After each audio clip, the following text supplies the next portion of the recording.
Alors, je pense qu'effectivement, les robots d'assistance à la chirurgie et plus généralement les technologies innovantes dédiées à la chirurgie ont un rôle majeur à jouer pour, je dirais, faire face aux défis majeurs de la chirurgie moderne.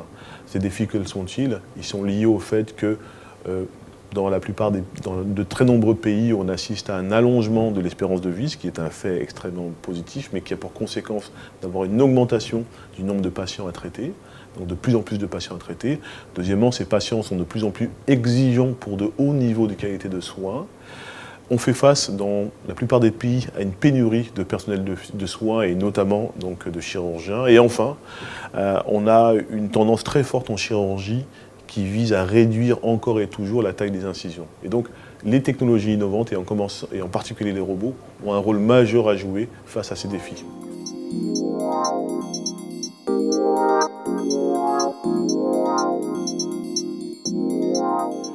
En fait, MedTech est donc une société qui a été créée en 2002, que j'ai fondée en 2002, ici même à Montpellier, et qui est spécialisée dans la conception, la fabrication et la commercialisation de robots chirurgicaux. Nous avons commencé il y a maintenant près de 10 ans dans le domaine de la chirurgie orthopédique en développant un premier robot qui s'appelait à l'époque Brigitte. Et en 2006, nous avons cédé l'ensemble des brevets protégeant ces technologies à un groupe américain nommé le groupe Zimmer.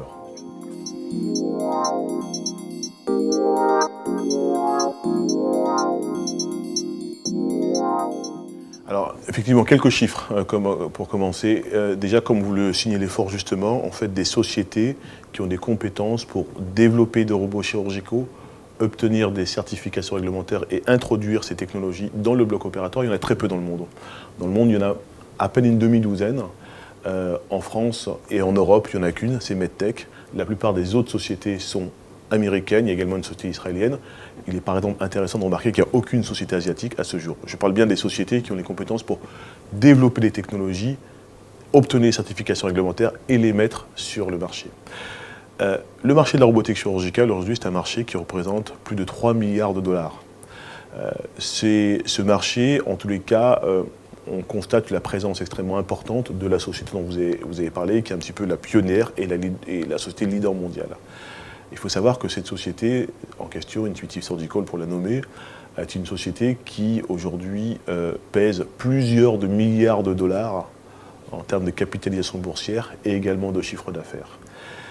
Donc on fait face à des marchés qui sont extrêmement importants avec des sociétés, et quand on parle de petites sociétés, je ne sais pas si une société qui pèse 15 milliards de dollars est considérée comme une petite société ou pas aujourd'hui. Par contre, ce qu'on constate, c'est que c'est un vecteur de développement extrêmement important.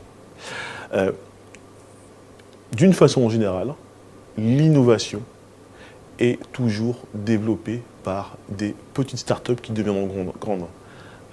Facebook, Google et tant d'autres ont été des toutes petites sociétés qui pèsent plusieurs milliards de dollars.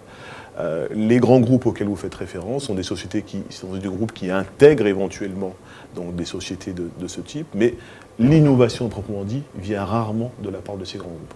Et c'est-à-dire par hasard si MedTech a vendu sa première technologie au groupe Zimmer, qui est le leader mondial de la chirurgie orthopédique. Plus récemment, en octobre dernier, le groupe Stryker, qui est l'un des plus gros fabricants d'implants chirurgicaux, a racheté une société de robotique chirurgicale, en l'occurrence la société Mako, au prix de 1,7 milliard de dollars.